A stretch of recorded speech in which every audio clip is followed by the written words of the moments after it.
बताएंगे कि बहुत लोग बहुत बहुत अच्छे सरकार काम कर रही है, क्यों ब्यूरोक्रेट्स को समझाना आसान होता है। तो क्या स्मृति जी महिला सशक्तिकरण की बात करने वाली सरकार महिला अनुदेशकों के न तो अंतर जनपदीय ट्रांसफर करा पा रही है, न उनके परिवार जो टूटने जा रहे हैं उनकी तलाक रोकने का व्यवस्था कर पा रही है, न उन्हें भरपेट भोजन की व्यवस्था कर पा रही है, तो ये कौन सा सशक्तिकरण हो रहा है? न उनको सुरक्षा व्यवस्था मिल पा रही है। एक अनुदेशक को एक शिक्षिका ने जूते मार दिए, तो क्या ये सशक्तिकरण हो रहा है? कौन सा ये सशक्तिकरण है? जी, पहले तो सादर नमस्कार सर आपको और डॉक्टर साहब को सादर नमस्कार। और जैसा कि आपने सशक्तिकरण की बात कही, सशक्तिकरण हो रहा है, बहुत जोर शोर से हो रहा है, केवल पोस्टर पर, एड पर, बड़े बड़े होर्डिंग्स पर, और हमारे लिए आदेश आता है कि सशक्तिकरण जा जाकर आप गांव गांव में बालिकाओं को सिखाइए, उन्हें बताइए, लेकिन उसको अपने ऊपर ना लागू करिए, ये सरकार का कहना है। हम सशक्तिकरण दूसरों को सिखाने के लिए हम ड्यूटी लगा रहे हैं, और हमारे सशक्तिकरण का क्या है? नमस्कार साथियों, स्वागत है आप सभी का आज के इस नए वीडियो में। ये वीडियो आप सभी शिक्षा मित्र साथियों के लिए बेहद ही महत्वपूर्ण होने वाली है। वर्तमान की कुछ खबरें, हाल ही के अंदर का चल रहा कुछ ऐसा प्रकरण जिनको देखने के बाद समायोजन के दृष्टिगत सब कुछ क्लियर होने वाला है। इन सारी बातों को आपके मध्य में साझा करेंगे। सभी साथियों से एक विशेष अनुरोध है, वीडियो को आप पूरा देखें। चैनल को अभी तक आपने सब्सक्राइब नहीं किया है तो इसे सब्सक्राइब भी कर लें। अब चलते हैं अपडेट पर। उसका सरकार के पास कोई जवाब नहीं। हम 3 अक्टूबर को गए थे और वहां पर हमने यही अपनी आवाज उठाई कि सरकार ने, हमारे डीजी महोदय ने हमको सशक्तिकरण की बाकायदे हर जिले, हर ब्लॉक में 6 दिन की आवासीय ट्रेनिंग दी। और वो ट्रेनिंग किस चीज की थी? सशक्तिकरण की, जागरूकता की। तो हमने कहा कि पहले हम तो जागरूक हो जाएं, हमें अगर हमारा अधिकार मिलेगा, हमने जो ट्रेनिंग ली है पहले हम उसका प्रैक्टिकल करते हैं। अगर हम जागरूक हो गए, हमें हमारा अधिकार मिल गया, तब हम जाके इसका फील्ड में, उसका जमीनी स्तर पर प्रयोग करेंगे। सरकार हमें तो पहले हमारा सशक्तिकरण का जो भी अधिकार है वो दे दे।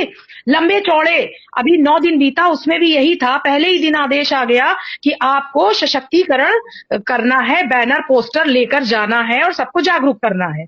और जो हम जागरूक हैं, हम अपने अधिकारों की मांग कर रहे हैं, उसके बारे में सरकार कब सोचेगी, क्या करेगी, उसका उनके पास कोई जवाब नहीं है। तो ये इनका महिला सशक्तिकरण, सम्मान, सुरक्षा, ये सिर्फ आडंबर है, सिर्फ झूठ है और कुछ भी नहीं है।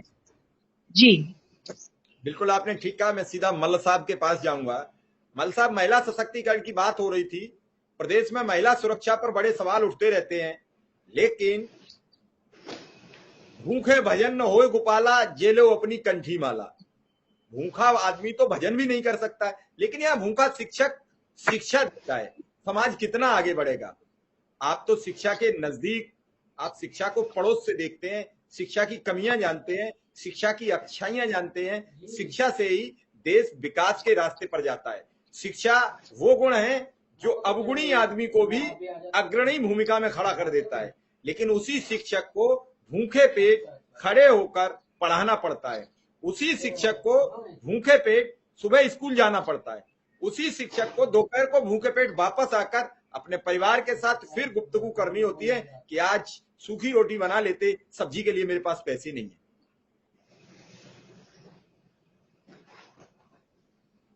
हाँ मिश्रा जी, आपको अभिवादन, और स्मृति जी को भी अभिवादन करता हूं इसके माध्यम से।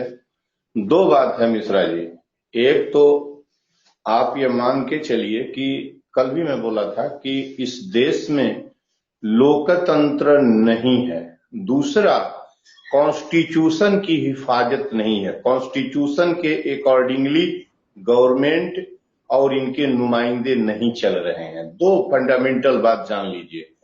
लोकतंत्र किताबों के पन्नों में है, और जब हम मतदान वोटिंग कर देते हैं उसके बाद हम लोकतंत्र के किसी भी स्टेज में कोई हिस्सेदारी हमारी नहीं हो सकती। हम पत्र लिख के भी कुछ पूछ नहीं सकते और न कुछ बात कर सकते। दूसरी बात कि अनुदेशकों और शिक्षा मित्रों के ऊपर जो बहस वार्ता हो रही है वह अब मुझे आज जैसा कि आपने कुछ लिखा है, भेजा था, मुझे अब संदेह होने लगा है सरकार के ऊपर कि सरकार शिक्षा मित्रों के साथ कुछ अच्छा करेगी। न जाने एकाएक मुझे क्यों संदेह हो रहा है, क्योंकि पूरी तरह से ठगों की, बेईमानों की सरकार है।